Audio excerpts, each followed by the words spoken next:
오늘은 우리 히브리서 11장을 우리 함께 열어주시면 좋겠습니다. 히브리서 11장 13절에서 16절까지 오늘 말씀의 제목은 나그네 본향에 대해서 말씀을 드리도록 하겠습니다. 히브리서 11장 13절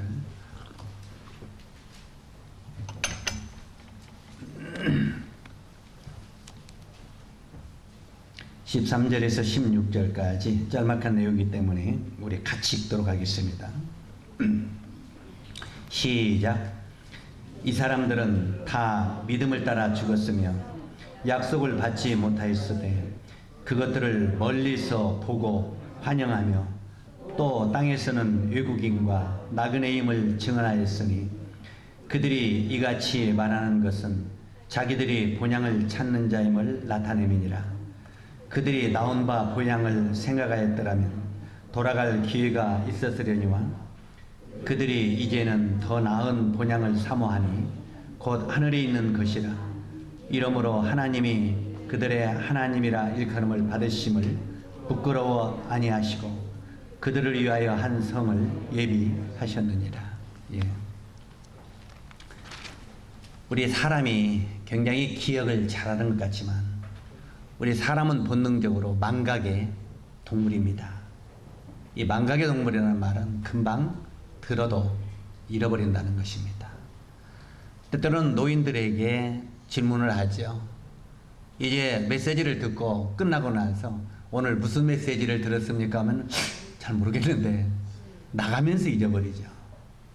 그런데 그것을 뭐라고 변명을 하냐면 나는 늙었은게, 그러나 나는 기억력이 약하니까 이렇게 핑계를 댑니다. 그런데 성경을 보면 모세나 믿음의 선지인들이 주님 앞에 신실하게 서 있을 때 그는 늙어 죽을 때까지도 그가 굉장히 영적으로 밝았고 하나님의 말씀을 잃어버리지 않았다고 기억하고 있습니다. 중요한 것은 우리가 마음을 어디에 두고 하나님의 말씀을 듣느냐가 중요합니다. 저는 이번에 몽골에 의료선교를 가서 메시지를 전하는데 전에 네팔이나 몽골이나 또 다녀와서 그런 간증을 몇 번 했습니다만 이 몽골에 가서 메시지를 전하려고 했더니 거기는 분들이요, 제가 몇 년 전에 와서 메시지 전한 것, 작년에 메시지 전한 것을 하나도 잃어버리지 않고 다 기억하고 있어요. 그래서 굉장히 그분들이 왜 저렇게 몽골 사람이 기억이 좋나, 네팔 사람이 기억이 좋나 하고 생각했더니 그게 아니고 마음을 어떻게 조아려서 그 말씀을 듣느냐, 여기에 따라 달라졌다는 것입니다. 우리가 이 성경을 읽어보면 이 베드로 사도가 그렇게 말한 적이 나오죠. 너희가 하나님의 말씀을 받되 사람의 말로 듣지 아니하고 하나님의 말씀으로 받음이며, 바로 이 하나님의 말씀으로 받을 때 그 말씀은 잃어버리지 않는다는 것입니다. 그런데 그냥 인간의 말로 받았기 때문에 한쪽 귀로 듣고 한쪽 귀로 흐른다는 겁니다. 제가 이 복음을 전하면서 가끔 그런 이야기를 하지 않아요? 여러분 친구에게 돈 1,000만 원을 빌려줬습니다. 그 1,000만 원을 1년이 지난 뒤에 잊어버립니까? 하면 뭐라고 대답합니까? 안 잊어버립니다. 5년이 지났습니다. 잊어버립니까? 안 잊어버립니다. 자, 죽을 때가 됐습니다. 죽음 직전에 1,000만 원을 친구, 이웃집 친구에게 빌려준 걸 잊어버립니까? 했을 때 뭐라고 대답해요? 안 잊어버립니다. 왜 죽을 때까지 1,000만 원 빌려준 건 안 잊어버릴까요? 왜 안 잊어버릴까요? 왜 안 잊어버릴까요? 돈이 귀하니까. 그 돈을 1,000만 원을 귀한 것으로 여기기 때문에 1,000만 원을 빌려준 걸 결코 죽을 때까지 잃어버리지 않는다는 것입니다. 그리고 죽을 때, 죽음 임종 직전에 자녀들에게 뭐라고 말합니까? 개똥아, 이웃집에 내 친구 아무개에게 내가 1,000만 원 빌려주는데 내가 죽거들라 꼭 받거라. 그렇게 유언을 남기고 죽죠. 왜 그렇습니까? 그 돈이라고 하는 1,000만 원이 그렇게 귀하게 여기기 때문에 그걸 결코 죽을 때까지 잃어버리지 않는 것입니다. 우리가 정녕 하나님의 살아있는 말씀을 하나님의 말씀으로 받는다면 그것은 잃어버릴 수가 없다고 하는 것입니다. 그런데 그것을 사람의 말로 받기 때문에 그 말씀이 말씀되지 못한다고 하는 것입니다. 그래서 항상 우리 사람들은 망각의 동물이기 때문에 정말 내 마음에 기도하는 마음으로 이런 말씀들을 듣게 되면 이런 말씀들이 내 마음에서 살아 움직입니다. 살아 움직인다는 말은 그 말씀과 함께 동행하게 된다는 것입니다. 그래서 오늘은 나그네 본향에 대해서 말씀을 드리기를 원하고 13절에서 16절까지 말씀을 읽었는데 우리 사람들은 언젠가는 반드시 이 땅에서 떠납니다. 분명히 이 땅을 떠나는 우리는 한낱 나그네에 불과하다는 것입니다. 우리가 이 짤막한 나그네 생활을 살면서 잘 사는 사람도 있고 못 사는 사람도 있습니다. 건강하게 사는 사람도 있고 병 속에 계속 일생을 살아가는 사람도 있습니다. 우리 사람들은 여러 가지 인생을 살아갑니다. 잘 살든지 못 살든지 때때로는 하나님을 믿든지 안 믿든지 어떻게 살든지 간에 우리 인간에게 동일하게 찾아오는 것이 있는데 그것은 죽음입니다.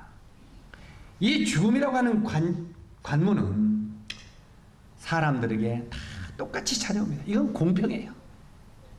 이건 공평한데 이 죽음이라는 관문까지 도착하는 그 모든 인생들은 조금 먼저 가고 조금 늦게 갈 따름이지 다 그 관문 속으로 들어가게 되어 있다는 말입니다. 왜 그렇습니까? 실제로 우리가 히브리서 9장 27절을 보면 한 번 죽는 것은 사람에게 정하신 것이요. 하나님이 이 죽는 것은 정해졌다는 것입니다. 그리고 이 사람에게 죽음이 정해졌기 때문에 죽어서 끝날 것 같으면 우리는 믿을 필요 없습니다. 또 이렇게 교회 나올 필요도 없죠. 죽어서 끝나는데 뭐 교회 나오고 힘들게 그래요. 이 시간 그냥 먹고 마시고 즐기고 놀지요. 그런데 한 번 죽는 것은 사람에게 정하신 것이요 후에는 심판이 있으리니 하나님의 심판대 앞에 우리 사람들이 전부 서게 된다는 것입니다. 그런데 사람은 누구나 이 죽음이라는 관문 앞에 서게 되는데 믿는 사람과 안 믿는 사람의 다른 점이 뭐냐는 것입니다. 똑같이 죽음이라고 하는 곳에 가는데 믿는 사람과 안 믿는 사람의 다른 점은 안 믿는 사람은요 죽음 뒤의 일을 모르는 것입니다. 그리고 믿는 사람들은 죽음 뒤의 일들을 잘 알고 있다는 것입니다. 이것이 다른 것입니다. 여러분 여기 오신 여러분들은 전부 죽음 뒤에 나에게 어떤 일이 일어날 것인가 알고 있습니까? 어떤 일이 나에게 펼쳐질 것을 알고 있습니까? 바로 이 사실을 내가 믿는다고 하면서도 믿지 않기 때문에 이 죽음 뒤에 일어날 일들에 무관심한 것입니다. 솔직히 저는 죽음 뒤에 어떤 일이 일어날 것을 잘 알고 있습니다. 분명히 내가 죽음 뒤에 내 육신은 땅속에 묻히지만 내 영은 하나님의 보좌 앞에 서게 될 것입니다. 그리고 하나님이 나에게 행한 대로 갚아주실 것입니다. 그리고 제가 이제 어떤 인생을 살았냐에 따라서 그에 대한 상급을 주님이 주실 것입니다. 그걸 저는 잘 알고 있습니다. 그래서 그 주님 앞에 서는 날 정말 부끄럽지 않은 인생을 살기를 원하는 그런 조그만 바람과 기대가 제 심령 속에 있습니다. 그래서 내가 사람들이 나를 뭐라고 말하는 건 별로 관심 없어요. 물론 인간관계에 대해서 사람과 관계도 좋아야 되겠죠. 그러나 사람들이 나에게 뭐라고 평가하는 것은 그것은 별게 아닙니다. 왜? 잠깐이면 지나가는 것이기 때문에. 아무리 여러분이 저를 판단하고 욕해도 저는 금방 지나가는 거고 실제로 그것이 나에게 어떤 열매가 맺지는 않습니다. 그러나 나의 모든 행위가 하나님 앞에는 필름처럼 드러난다는 것입니다. 그래서 이 하나님 앞에 바르게 서기를 원하는, 그리고 주님 앞에 바른 평가를 받기를 원하는 그런 심령이 조금이라도 마음속에 있다는 것입니다. 그리고 우리가 이 땅을 떠나는 것은 주님 앞에 서는 것과 동시에 이제 우리보다 먼저 간 성도들을 만나는 시간입니다. 이 만나는 시간인데 저는 가끔 그런 생각을 해봐요. 다른 건 몰라도, 다른 상은 몰라도 아마 이제 제 전도를 듣고 구원받은 성도들이 지금 주님을 섬기다가 먼저 간 성도들이 있어요, 없어요? 그 성도들이 쭉 있습니다. 저는 그 기대는 조금 있어요. 주님 나라에 가게 되면 그 성도들이 제일 먼저 오실 겁니다. 와서 형제 왔어? 그래, 형제 고마워. 이 소리를 제가 귀전에 쟁쟁하게 들리는 것 같습니다. 그래서 그분들이 정말 저를 기다리고 있을 거다. 먼저 간 성도들을 만나는 그 기대와 만남의 순간이 바로 죽음이라는 거죠. 우리 그 전에 주임날에 먼저 가신 몇 분이 계시는데, 전주에 있을 때 그 부처님 한 분은요, 굉장히 참 사랑했지요.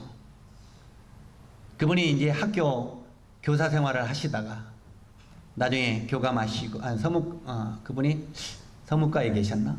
그 오랜 생활 하시다가 그 교편을 잡고 있다가 말년에 이제 정년 퇴직하고 그 뭐냐 복덕방에서 장이야 받으라 하고 있다가 그분이 이제 복음 듣고 그래서 그분이 정말 구원받고 나중에 그 뒤에 얼마 남지 않냐는 인생을 참 아름답게 사신 분이 계셔요. 정말 그분은 신앙생활을 아름답게 마무리를 하셨어요. 늦게 그거 받으셨는데 그분이 암으로 이 땅을 떠나시면서 제가 위로를 하러 갔더니 저한테 하는 말이, 이 형제 어떤 때는 이 암으로 말미암아 막 몸이 아파, 막 이 찢어지는 것 같이 아프다는 거예요. 이 암이 아픈 거잖아요, 이 암이. 그런데 이 아픔을 느낄 때 주님이 나를 위하여 십자가에 그렇게 못 박혀 죽으실 때 나를 구원하시기 위하여 이렇게 고통을 받으셨구나. 나는 오히려 내가 이렇게 아픈 거에 대해서 우리 주님의 고통을 기억할 수 있게 해주셔서 이 아픈 거에 대해서 주님 앞에 감사해. 그 소리를 듣는 순간 위로를 하러 갔다가 위로를 받고 오는 거예요, 오히려. 그러면서 이 형제 미안해, 내가 먼저 가니까 먼저 가면 주님 나라 가서 만나이, 열심히 이러다가 와이, 나 같은 사람 같이 많이 노인들 전도다 와이. 그러면서 주님 부르심을 입었던 그런 부처님을 생각하면서 그분을 구원받게 하려고 참 수없이 쫓아다녔죠. 정말 수없이. 그리고 그분의 아내 되는 분은 전주에서 내노라는 큰 교회 권사님이셨어요. 그 권사님인데 그것도 계속 참, 근데 권사이면서도 심사했어요. 하나님의 말씀에 바른가 그른가, 그냥 무조건 핍박하고 무조건 하는 게 아니라 바른가 그른가를 잘 보는 분이었는데, 그분도 결국은 사돈도 그 교회 권사인데 결국 그 관계를 정리하고 정말 주님의 몸된 교회에 합류해서 섬기다가 떠났던 그 가족을 기억하게 됩니다. 그리고 허인욱 형제 아버님 같은 경우에 마지막에 돌아가시면서 제 손에서 운명을 하셨는데, 이 형제, 참 미안해. 마지막에 남은 생에 형제와 함께 신방 다니면서 마지막에 좀 주님을 사랑하고 가고 싶었는데 내가 먼저 가네. 미안해. 그리고 떠나셨던 그분을 기억합니다. 그 마지막에 같이 신방 다니고 살고 싶은 게 꿈이었다는 거예요. 그런데 그분이 왜 신방을 같이 못 다닌 줄 아십니까? 돈 때문에, 빚 때문에. 빚들을 갚느라고 미나리 강에서 돌아가시기 직전까지 그 겨울에 지게를 짊어지고 그곳에, 그러면서 자기의 꿈이 있다면 이 모든 짐을 좀 내려놓고 좀 마지막에 영혼들을 찾아다니면서 신방하는 게 꿈이었다. 사랑하는 우리 부친 모친들이요, 우리 부친 모친들은 시간이 없습니까? 정말 바쁩니까? 먹고 살기 위하여 정말 힘써 뜁니까? 그런데도 우리는 나머지 인생을 어떻게 살기를 원하느냐 그 말이에요. 정말 우리가 똑같이 구원받고 믿음 생활을 하지만 주님을 향한 마음들은 각각 다르다는 것입니다. 어떤 분들은 그저 그냥 되는 대로 살다가 떠나지 뭐. 수없이 인생의 그 삶들은 여러 종류의 인생을 삽니다만, 우리가 분명히 앞서간 성도들을 만나고 그 나라에 부활의 소망이 우리에게 있는 것을 우리 형제 자매들이 확실히 믿음의 눈으로 볼 수만 있다면 우리 신앙은 분명히 달라진다는 것입니다. 어쩌든 간에 구원받은 그리스도인들은요, 부활의 소망이 있기 때문에 우리가 어려움 속에 있어도 좌절하거나 절망할 필요는 없다고 하는 것입니다. 왜냐하면 소망이 있기 때문에. 이게 믿는 사람들의 특권이죠. 그러나 믿는 사람들은 죽은 다음에 그 내세에 뭐가 펼쳐질지도 모르고 있다는 것입니다. 그들은 자기 앞날에 무서운 멸망의 심판이 기다리고 있다는 것조차도 모르고 살아가는 것이 안 믿는 사람들의 길이죠. 그러나 이 믿는 사람들의 길은 바로 이런 소망이 있기 때문에 우리들은 희망이 있는 것입니다. 죽음도 희망이 있는 거예요. 우리들은 이 세상을 잠시 여행하는 나그네들입니다. 우리가 왜 나그네인 걸 아느냐면 이 믿음의 선진들이 다 그렇게 말을 했어요. 일일이 성경을 열어서 찾지는 않겠습니다만 창세기 23장 4절을 보니까 우리의 믿음의 조상인 아브라함이 뭐라고 말을 하냐면, 그의 아내 사라가 죽은 후에, 창세기 23장 4절에요. 아브라함이 그의 아내 사라가 죽은 후에 헷 족속에게 말하기를 나는 당신들 중에서 나그네요 우거한 자니. 한번 따라서 하세요. 나는 나그네요 우거한 자니. 믿음의 조상 아브라함은 나는 지금 당신들 가운데 어울려 살지만 금방 떠나야 되는 누구라고요? 나는 나그네입니다 하고 고백을 하는 장면이 나옵니다. 그 다음에 창세기 47장 9절을 보면은 야곱이 나오죠. 이건 이스라엘의 조상이죠. 바로 이 아브라함은 믿음의 조상입니다. 그러니까 우리들의 조상이기도 합니다. 아브라함은 믿음의 조상이고 이스라엘의 조상은 야곱입니다. 그런데 이스라엘은 아브라함이 우리 조상이라고 말하죠. 그래서 우리가 사도 바울이 아브라함이 너희 조상이라고 하지 마라 하는 그런 책망을 하는 장면들이 나오는데, 어쨌든 이 야곱이 뭐라고 말하냐면 내 나그네길의 세월이 130년이니 우리 조상의 나그네길의 세월에는 미치지 못하나 험악한 세월을 보내었나이다 하고 야곱이 이렇게 말합니다. 다시 말해서 자기가 걸어온 이 세월은 나그네 세월이었다. 나그네.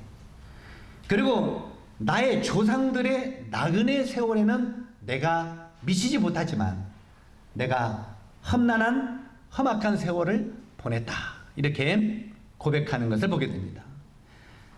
그 다음에 역대상 29장 15절을 보면은 다윗이 나옵니다. 이스라엘의 성군이었던 다윗이 나오는데, 이 다윗은 뭐라고 말하느냐면 다윗이 우리가 우리 열조와 다름없이 나그네와 우고한 자라. 한번 따라서 하세요. 우리 열조와 다름없이 나그네와 우고한 자라. 예, 그 다음은 제가 읽겠습니다. 세상의 날이 그림자 같아서 머무름이 없나이다. 이 성군이었던 다윗도 그는 나그네라고 고백을 하고 있는 것을 보게 됩니다. 그 다음에 베드로전서 2장 11절 말씀을 보면 사도 베드로가 그렇게 말합니다. 사랑하는 자들아, 한번 따라서 하세요. 사랑하는 자들아, 나그네와 행인 같은 너희를 권하노니. 그 다음에 제가 읽겠습니다. 영혼을 거스려 싸우는 육체의 정욕을 제하라 하고 말하고 있습니다. 여러분, 베드로가 나그네와 행인 같은 너희를 내가 권한다 하고 말하고 있습니다. 그러니까 베드로는 자기 자신도 나그네로 생각했고 예수님을 믿고 하늘나라에 소망이 있는 우리들도 나그네라고 지금 말하고 있는 것입니다. 그 다음에 마지막으로 빌립보서 3장 20절을 보면은 사도 바울이 그렇게 말하고 있죠. 이 사도 바울은 그 눈이 항상 위를 바라보고 산 사람 중에 하나입니다. 근데 이 사도 바울이 뭐라고 말하고 있느냐면 한번 따라서 하세요. 우리의 시민권은 하늘에 있느니라. 자, 오늘 이 말씀을 우리 영제자님들이 잃어버리지 말고 마음속에 새기십시오. 우리 시민권이 어디에 있다고요?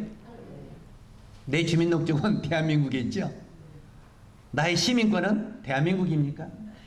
물론 이 육신의 시민권은 대한민국에 있습니다. 그러나 나의 영혼의 시민권은 하늘에 있는지라. 이것을 우리는 결코 잃어서는 안 됩니다. 실제로 우리 시민은 하늘에 있는지라. 이렇게 모든 믿음의 선진들이 우리가 나그네라고 고백을 하고 있습니다. 우리가 나그네라고 고백을 하고 있고, 이 본문은 히브리서 기자도 나그네의 삶을 산 믿음의 조상들을 회고하면서 이렇게 진리를 지금 증거하고 있는 것입니다. 그런데 우리가 지금 조금 전에 이 히브리서 11장 이제 13절에서 16절까지 짤막한 이 한 단락을 읽었습니다만, 이 본문의 말씀 속에 아주 중요한 세 가지 단어가 등장하고 있습니다. 이 세 가지 중요한 단어가 등장하고 있는데, 뭔 단어가 등장하고 있느냐면, 실제로 13절에 보면 이 사람들은 다 믿음을 따라 죽었으며 약속을 받지 못하였으되 그것들을 멀리서 보고, 이 보고라고 하는 단어가 등장하고 있습니다. 한번 따라서 하세요. 보고. 그 다음에 그 뒤에 환영하며, 크게 따라서 하세요. 환영하며. 그 다음에 증거하였으니. 각별히 이 중요한 세 단어가 등장하고 있는데, 보고, 환영하며, 증거하였습니다 하고 기록하고 있습니다. 그렇다면 이 세 단어를 우리가 한번 깊이 생각해 봅시다. 이 세 단어를 우리가 깊이 생각해 보면은, 먼저 보고 이렇게 기록되어 있는데, 우리 천국이 우리 육신의 눈으로 보입니까? 안 보입니까? 아무리 우리가 육신의 눈으로 천국을 보려고 해도 안 보입니다. 천국이 어디 있어 그러면 그냥 저기 육신의 눈으로는 아무리 천국을 보려고 해도 보이지 않는 것입니다. 그래서 우리들이 천국을 말하고 천국을 이야기할 때 육신의 눈으로 천국을 이야기하지 말라는 것입니다. 실제로 우리들은 육신으로 보는 천국을 자꾸 이렇게 뭔가 나타내려고 하는데, 육신의 눈으로는 천국을 볼 수 없습니다. 그러면 이 안 보이는 천국을 뭘로 봐야 되겠습니까? 뭘로 봐야 돼요? 육신의 눈으로는 안 보이는 천국을 뭘로 봐야 돼요? 믿음의 눈으로 봐야 천국이 보입니다. 한번 따라서 하세요. 천국은 믿음의 눈으로 보아야 보인다. 뭘로 봐야 보인다고요? 믿음의 눈으로만 천국을 볼 수 있는 것입니다. 우리 영제 자녀들이 아무리 육신적인 눈을 크게 뜨고 천국을 보려고 해도 천국은 안 보입니다. 그렇기 때문에 우리가 천국을 위하여, 주님의 나라를 위하여 우리 삶을 투자하고 살지 못하는 것입니다. 왜? 육신의 눈으로만 보려고 하기 때문에. 그러나 육신의 눈을 감고 마음으로 믿음의 눈으로 천국을 바라보게 되면 하늘나라가 우리 마음에 완전히 이루어지는 것입니다. 그리고 그분의 모든 나라들이 내 믿음의 눈으로 마음에 펼쳐지는 것입니다. 그랬을 때 우리는 믿음으로 살 수 있는 것입니다. 그런데 이 믿음의 눈으로 천국을 볼 수가 없기 때문에 우리들은 자꾸 이 육신의 눈으로만 행하려고 하는 것입니다. 우리 형제 자매들은 조용히 눈을 감고 믿음의 눈으로 천국을 볼 수 있는 눈이 있어야 된다고 하는 그런 내용입니다. 그 다음에 두 번째, 여기 보면 환영했다고 말하는데 하나님의 약속이 그리스도인들을 환영했다 이렇게 말하고 있습니다. 제가 조금 전에 말씀드렸죠. 먼저 간 성도들이 그래도 몇 사람은 저를 환영하는 사람들이 있을 거라고요. 우리 형제 자매들을 환영할 사람이 몇 사람이 계세요? 오늘부터 한번 심사숙고해서 생각해 보세요. 내가 오늘 주님나라에 갔는데 오늘 갔어요. 보니까 물론 하늘나라 가면 영의 눈으로 보면 다 알아봐요. 왜? 베드로가 변화산상에 일어났을 때, 변화산상에서 이렇게 변화됐을 때 모세와 엘리야가 나타났죠. 그러면 모세와 엘리야는 시대적으로 굉장히 이 베드로와 차이가 많은 사람이죠. 그래 안 그래요? 바로 예수님과 또 이 시대와 굉장히 차이. 근데 베드로가 딱 이렇게 그 봤을 때 모세를 알아봤어요? 못 알아봤어요? 엘리야를 알아봤어요? 못 알아봤어요? 다 알아봤습니다. 물론 우리가 주님 나라에 가면 다 알아봅니다. 다 알아보지만 정말 나를 기쁨으로 맞아줄 사람이 몇이나 있겠는가 한번 생각해 보세요. 오! 대웅이 왔어? 그래, 나를 기쁘게 맞아줄 사람. 우리 이거 진짜 오늘부터 생각해 보세요. 우리가요, 실제로 이 사도행전에 보면은 도르가가 그 과부들을 돌보고 섬길 때, 그 도르가가 죽었을 때 많은 과부들이 그 도르가를 보고 눈물을 흘리며 슬퍼했다고 그랬어요. 왜? 그가 어떤 인생을 살았기입니다. 그러면 그 기념책은 우리가 뭐에 따라서 심판을 하겠습니까? 하나님의 말씀을 따라 너희가 순종했느냐 불순종했느냐, 여기에 따른 심판입니다. 바로 이 성경에 너희가 모이기를 패하는 어떤 사람들의 습관같이 하지 말고 그날이 가까움을 볼수록 더욱 그리하자. 이건 그분이 우리들에게 하신 말씀입니다. 그래 안 그래요? 그날이 가까움을 볼수록, 주님이 오심을 볼수록 더욱 그렇게 하라는 거예요. 그 말씀이 우리에게 접했어요. 그러면 아이고 주님이 오심이 임박하니까 모이기를 패하지 말래. 읽었어요. 들었어요. 그 다음에 결정은 누가 해야 돼요? 결정은 누가 해야 돼? 결단은 내가 해야 되는 거예요.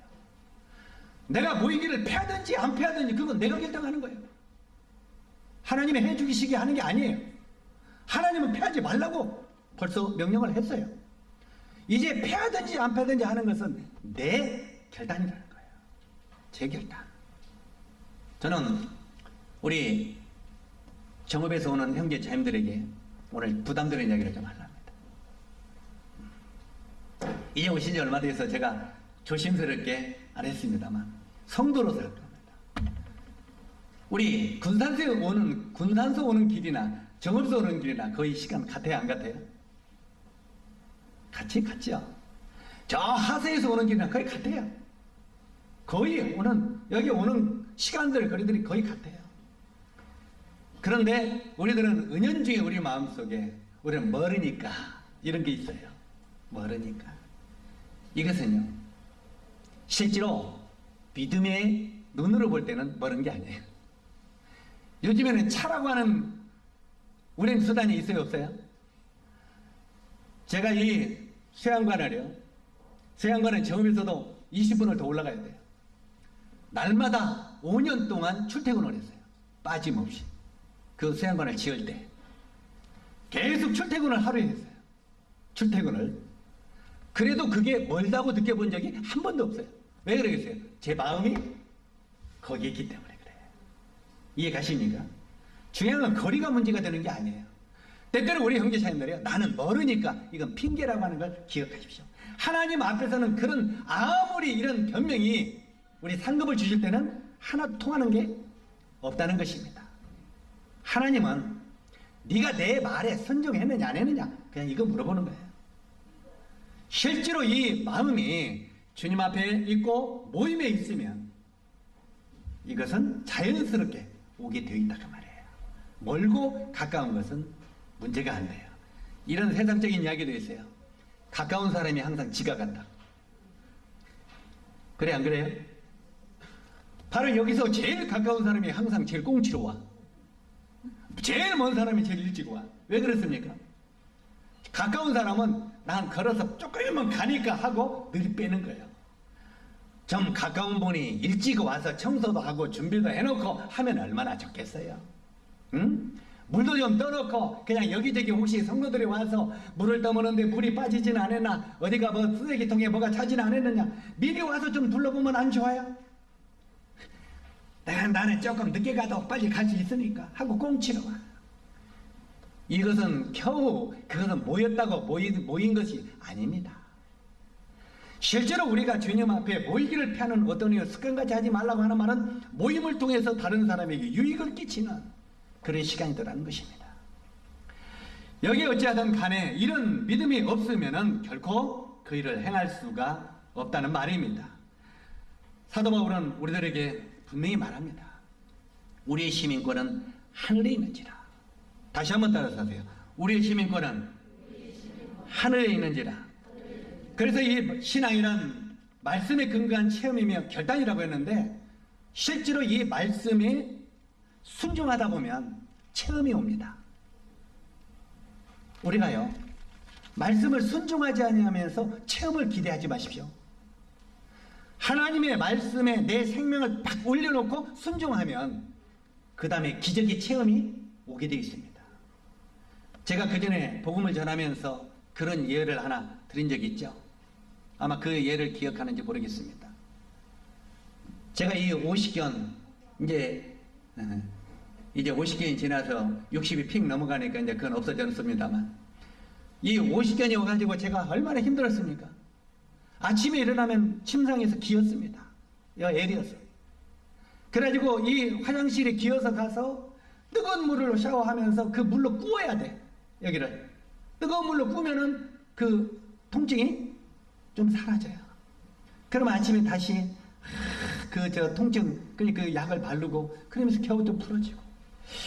그래가지고 그 당시에 여기도 다녀보고 저기도 다녀보고, 참 좀 몸이 아프면 이 세상에 왜 그렇게 명의도 많고 명약도 많은지. 안 아픈 데는 어디 명의도 없어요. 근데 아프면 명의도가 많아. 그래가지고 또 광주에 가면 낫네, 전주에 가면 또 나눈다고 전주까지 또 그 활기동가 뭔가 이렇게 눌러가지고 하는. 그러고 가니까 또 이게 돈도 많이 달래요. 한 달에 30, 40만 원씩 달래요. 그래도 아프니까 어때요? 그래서 이것을 좀 한 달치를 내지 않고 또 미리 내면 어떠냐 그러면 이제 10만 원씩이면 열흘에 10만 원 이렇게 돼요. 그래가지고 10만 원을 먼저 안 주었어요. 열흘 해보려고.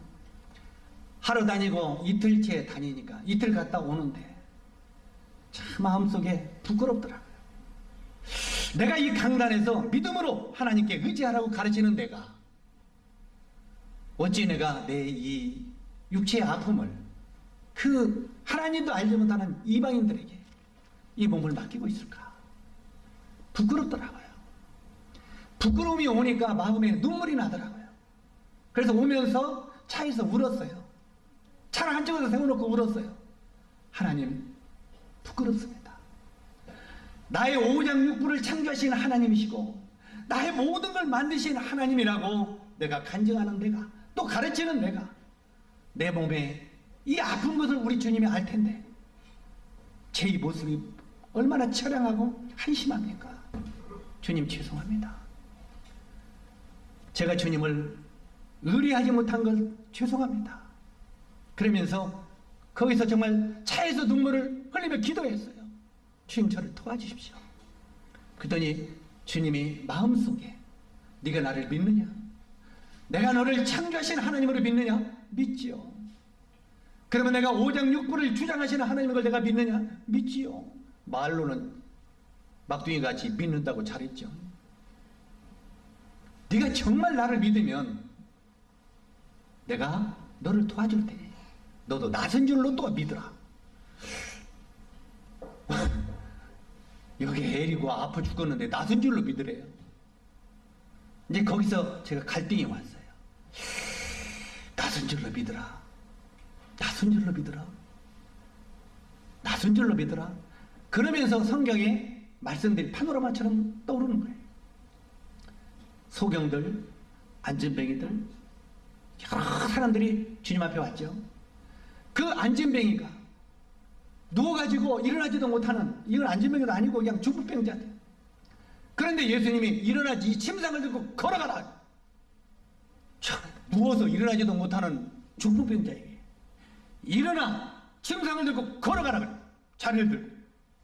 안진뱅이가, 이 중풍병자가 벌떡 일어나서 뭘 믿고 일어났어요? 하나님의 말씀을 믿고 일어나서 걸어갔어요. 그러니까 자기도 신통했어요? 신기했어요? 신기하지 않았어요? 하더니 그 다음에 어떤 반응이 나왔어요? 춤을 춰. 내가 나섰다고. 자, 그러면서 예수라는 그분이 일어나 내 침상을 들고 걸어가라는 그 말씀을 내가 믿고 했더니 내가 내게 걸어간다. 간증하잖아요. 그런 말씀들이 보면서 그래, 네가 나선 줄로 믿어라. 그때 이제 주님, 그렇다면 제가 나선 줄로 믿겠습니다. 나선 줄로 믿는다고 하고, 그 내일부터는 이제 내가 10만 원은 내놓고 이틀 다녔습니다만, 앞으로 8일이 남았습니다만 안 다니겠습니다. 나선 줄로 믿고. 그리고 그 이튿날부터 이제 교회에 와서 형제들이 탁구 치면은 이렇게 치워놔. 아픈 거예요. 그래, 나선 줄로 믿으라고 했으니까 그때 이제 마음속에 주님, 현실은 아픕니다. 한번 따라서 하세요. 현실은 아픕니다. 그러나 주님은 나선 줄로 믿으라고 하셨기에 주님의 말씀을 제가 믿습니다. 이게 그 말씀을 붙드는 거예요. 그 말씀에 믿음으로 내 생명을 올리겨 놓는 거예요. 그게 실제로 현실은 아프지만 주님이 나선 줄로 믿으라고 했기 때문에 믿음으로 살겠습니다. 나선 줄로 믿고 살겠습니다. 그런데도 아픈 거예요. 나서야 되잖아요. 뚝딱 하고 도깨비 방망이처럼. 그런데 계속 아파. 자, 하나님의 말씀은 나선 줄로 믿으라. 현실은 아파. 이제 여기서 우리는 선택의 기로가 있는 거예요. 내가 나섰다고 하는 하나님의 말씀을 붙들 것인가? 아니면 아픈 내 현실을 붙들 것인가? 아픈 내 현실을 붙들면 결코 믿음의 기적은 일어날 수가 없다는 것입니다. 그러나 이 현실은 아프지만 주님의 말씀을 붙들고 그 삶에 나선 걸로 믿었을 때 하루가 지나가고 들어가니까 아픈 기가 점점 사라지더라고요. 그때부터 지금까지 이 어깨 통증으로 아프갖고 죽은 적이 지금 난리 난 적 없지 않아요. 실제로 여기에 우리가 이 믿음으로 주님의 말씀을 붙잡을 수 있는 손이 있어야 되고, 실제로 이것을 증가하는 입술이 있어야 우리는 기적을 체험할 수 있다고 하는 것입니다. 우리 형제 자매들은 이 땅을 살면서 눈에 보이지 않는 천국이지만 우리 믿음의 눈으로 천국을 볼 수 있는 믿음의 눈이 있기를 원합니다. 그리고 그 나라에서 하나님이 영광 속에서 나에게 보상해 주실 것을 확실하게 믿으라는 것입니다. 지금 그냥 당장 돈이 벌리지 않고 당장 뭐가 나에게 오지 않는다고 에이 믿음으로 살아봐야 별거 없어. 그건 믿음으로 생각하는 게 아니죠. 실제로 이 눈에 보이지 않더라도 믿음의 눈으로 하늘나라를 발견하고 살면 우리는 실제로 이런 놀라운 기적의 체험들을 체험하면서 살아가게 될 것입니다. 우리는 분명히 여행하는 나그네들입니다. 그러므로 첫 번째, 나그네는 지나가게 될 미련을 두어서는 안 됩니다. 자, 이 제목들을 쭉 마음속에 새기십시오. 따라서 하세요. 나그네는 지나가는 길에 미련을 두지 말아야 된다. 이 나그네가 지나가는 길에 미련 두지 말라는 말이에요. 미련 두어봐야 그 내 거 아니잖아요. 이게 나그네는 지나가는 길에 미련을 두지 말라. 우리가 요한일서 2장 15절로 16절에 보면 세상에 있는 것들을 사랑치 말라. 누구든지 세상을 사랑하면 아버지의 사랑이 그 속에 있지 아니하는 것을 아노니, 이렇게 말하고 있습니다. 세상을 사랑하지 말라. 이 세상은 잠시 지나가는 것들이다 말이에요. 그래서 이 세상의 것들로 그렇게 큰 미련을 두지 말라고 말하고 있습니다.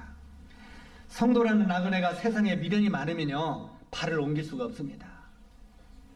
세상에 미련이 많은데 어떻게 발을 옮길 수가 있겠습니까? 세상에 미련을 두지 아니할 때 우리가 발을 쉽게 옮길 수가 있다는 말입니다. 그 다음에 두 번째, 나그네는 세상의 것으로 자랑치 말으라고 말하고 있습니다. 한번 따라서 하세요. 나그네는 세상의 것으로 자랑하지 말라. 세상의 것들로 자랑하지 말라는 것입니다. 우리가 갈라디아서 6장 14절을 보면은 뭐라고 이렇게 있습니까? 그러나 내게는 우리 주 예수 그리스도의 십자가 외에는 결코 자랑할 것이 없으니, 이게 사도 바울의 고백입니다. 그러므로 내게는 뭐 뒤에 자랑할 것이 없다고요? 예수 그리스도의 십자가 외에는 결코 자랑할 것이 없다는 것입니다. 우리 주님이 우리를 위하여 그 놀라운 희생의 사랑을 베푸신 십자가의 사랑, 이거 외에는 우리가 자랑하지 말라고 하는 말입니다. 나그네가 지나는 길에 얻은 명예, 권력, 지식, 이런 것들 자랑하지 말아야 됩니다. 때로는 돈 자랑, 때로는 자식 자랑, 자랑할 것도 많이 있어요, 없어요? 예? 돈 벌었다고 자랑하고, 자식 잘 됐다고 자랑하고, 이런 여러 가지 자랑들이 있습니다만 실제로 이 모든 것은 잠시면 지나가는 것들이라고 말하고 있습니다. 그리고 자랑하는 자는 십자가의 도, 십자가의 도의 믿음을 자랑해야 된다고 말하고 있습니다. 그 다음에 세 번째, 나그네는 지나가는 길에 욕심을 가져서도 안 된다고 말하고 있습니다. 베드로전서 2장 11절에 보니까 사랑하는 자들아, 나그네와 행인같이 너희를 권하노니 영혼을 거스려 싸우는 육체의 정욕을 제하라. 나그네가요, 짐을 많이 지면 그 여행은 괴롭습니다. 실제로 그러면서도 우리는 짐을 많이 지려고만 합니다. 짐을 많이 지면 괴로운 줄 알면서도 우리들은 짐을 많이 짊어지고, 그리고 힘들면 하나님을 원망합니다. 왜 그렇게 짐을 많이 지고 힘이 들면 하나님을 원망합니까? 우리가 이게 사람의 본능입니다. 나그네는 영광스러운 본향을 향해 삶의 발자취를 이렇게 계속 남겨가야 된다는 것입니다. 때때로 나그네는요, 이 땅에서 환영이나 인정을 받지 못하는 삶을 산다 할지라도 실망하지 말아야 됩니다. 우리가 요한복음 15장 19절을 보면은 너희가 세상에 속하여 있으면 세상이 자기 것을 사랑할 터이나 너희는 세상에 속한 자가 아니요 도리어 세상에서 나의 택함을 입은 자인 거로 세상이 너희를 미워하느니라, 이렇게 기록되어 있습니다. 세상은 결코 우리를 이뻐하지 않습니다. 세상은 결코 구원받은 그리스도인들을 싫어한다는 것입니다. 그래서 세상에 그렇게 욕심을 갖지 말라고 말하고 있습니다. 먹을 것과 입을 것이 있으면 족하게 여기라 하고 말하고 있습니다. 한번 따라서 하세요. 먹을 것과 입을 것이 있은저 족하게 여기라. 실제로 이 세상에 있는 사람과 영원한 하늘나라의 본향의 소망이 있는 사람하고는 삶의 스타일이 다릅니다. 스타일이 같을 수가 없어요. 완전 스타일이 다르집니다. 나그네는 이 세상의 마지막 목적지가 아니기 때문에 삶의 스타일이 같을 수가 없다는 거예요. 우리가 누가복음 12장 16절에 보면 어리석은 부자가 나오잖아요. 어리석은 부자가 많은 걸 얻어가지고 이제 막 그 소출도 많고 해서 창고도 더 졌어. 그래가지고 막 그 창고를 재가지고 재놓으니까 배도 나오고 어깨도 나오고 그냥 이렇게 보면서 뭐라고 말합니까? 어리석은 부자가요. 내 영혼아, 이제 내가 풍성한 소출을 거두었으니 먹고 마시고 즐기자 그랬어요. 먹고 마시고 즐기자. 그때 하나님이 어리석은 부자에게 뭐라고 했습니까? 어리석은 영혼아, 오늘 밤에 내가 네 영혼을 취하면, 네 생명을 취해버리면 이 모든 것들이 네 것이 되겠느냐. 실제로 이 생명의 주인이 하나님이라는 것입니다. 하나님이 그 생명을 취해가 버리면 너희들이 얻어서 싸우는 모든 것들이 네 것이 되겠느냐는 거예요. 이것은 아무것도 아니라고 하는 것을 가르치고 있습니다. 실제로 이 지혜로운 나그네는요, 일시적인 거주주를 위해서는 투자하지 않습니다. 일시적인 거주주를 위해서는 투자하지 않습니다. 영원한 귀향지를 알기 때문에 그렇습니다. 그런데 나그네는 걷는 길에 항상 욕이 따르죠. 뭐라고 욕이 따릅니까? 옛날로 돌아오라. 그리고 이 땅을 사랑하라고 계속 말합니다. 이제 한 예화를 드리고 정리하고 마치도록 하겠습니다. 우리가 이 예화는 아마 몇 번 들었을 것입니다만, 이제 미국에 옛날에 한 선교사가 아프리카에 선교를 하러 갔습니다. 이 아프리카는 아주 미개척지고 어려운 길이죠. 옛날에 미국 선교사들이 한국에 와서 선교할 때도 굉장히 힘들었겠다는 생각을 합니다. 우리들은 그 꽁부리 밥에 막 그 파리가 막 이렇게 묻어 있으면 그거 먹고 살았어요? 안 먹고 살았어요? 예? 꽁부리 밥에 막 파리가 막 있는 거, 그거 이렇게 놔도 막 속으로 파고 들어간 거, 그거 먹고 살았잖아요. 그런데 외국 선교사들이 와서 보면 파리가 막 나가라는 그것을 그냥 그거 먹으라고 주면은, 어휴, 그걸 어떻게 먹었는가 이해가 안 가요. 오늘날 우리들이 선교지를 가보면, 몽골이나 다른데 우리 저 상현이 그 몽골 선교지 좀 가보더니 그냥 먹는 음식이 힘들었다고 하는데, 고기만 주는데 왜 힘들어? 응? 고기를 막 날마다 고기만 주는데 왜 힘들어요? 근데 그것도 음식이 마음에 안 들어서 힘들다고 하잖아요. 그런데 옛날 선교사들이 한국에 와서 그 꽁무리 밥에 파리 묻은 그 파리가 막 더덕더덕 묻은 거 먹으려면 얼마나 힘들었겠냐 그 말이에요. 예? 그런데도 옛날 콱 선교사나 이런 사람들이 와서 그거 먹었던 거 보면은 대단했구나. 그들의 그 헌신으로 말미암아 오늘날 우리가 있었던 거 아닙니까? 그런데 이 아메리카 선교사가 아프리카에 가서 선교를 하는데, 아프리카가 덥지 않아요. 실제로 이 미국 같은 데는 날씨가 굉장히 좋은 데가, 나라도 크지만 날씨 좋은 곳이 많습니다. 그렇게 좋은 날씨, 좋은 환경 속에 있다가 아프리카에서 선교하는 게 보통 힘든 게 아니죠. 그러니까 그 더운 나라에서 선교하다가 어느 날 자식들이 열병에 걸려서 죽었어요. 2명의 아들들이 있는데 2명의 아들들이 열병에 걸려서 죽었어요. 그러니까 선교로사로 나와가지고 선교를 하는데 하나님이 아들을 지켜주지 않냐고 2 아들이 열병에 죽었어요. 여러분 이해가 갑니까? 하나님의 일을 하는 사람들인데 왜 선교사가 죽어요, 아들들이 둘이? 에? 아마 여러분들 같으면 에이 하나님 나 집으로 돌아가랍니다 하고 가버릴 거예요. 그런데 그 아내는, 여자가 더 이 우울증에 더 깊이 빠지잖아요. 그래서 이 아내도 굉장히 그 2 아들의 이런 것 때문에 서글퍼서 시름시름 하다가 아내도 죽어버려서 병이 걸렸어. 그러니까 선교사가 혼자가 남은 거예요. 그러니까 이 선교사가 나는 선교에 실패한 사람이다. 이 오지 아프리카에 선교로 나와서 2 사랑하는 아들도 죽었지, 사랑하는 아내도 죽었지, 나는 선교에 실패한 사람이다. 그리고 나는 고향으로 돌아가자. 실패한 사람이기 때문에. 그리고 이제 짐을 싸가지고 이제 이 미국으로 들어가려고 배를 탔다고 합니다. 아프리카에서 미국까지 배를 타고 가려면 오래 걸리죠.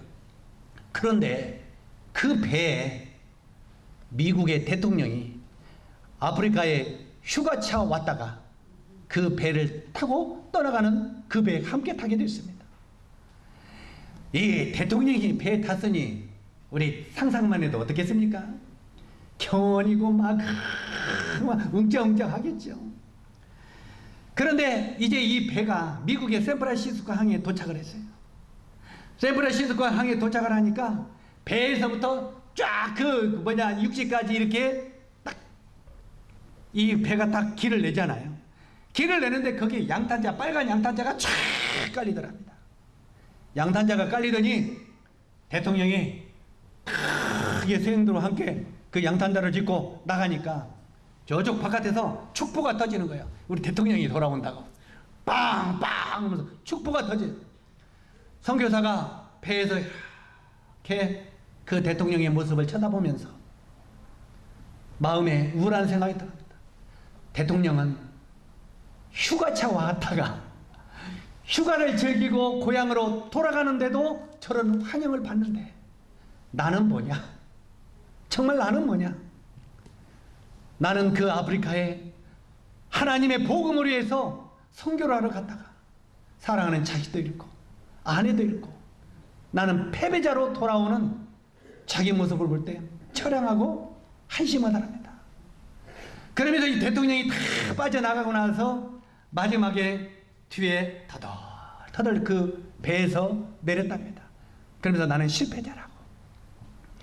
실패자라고 우울한 가운데 터덜터덜 걸어가는데 마음속에 하나님의 음성이 들리더랍니다.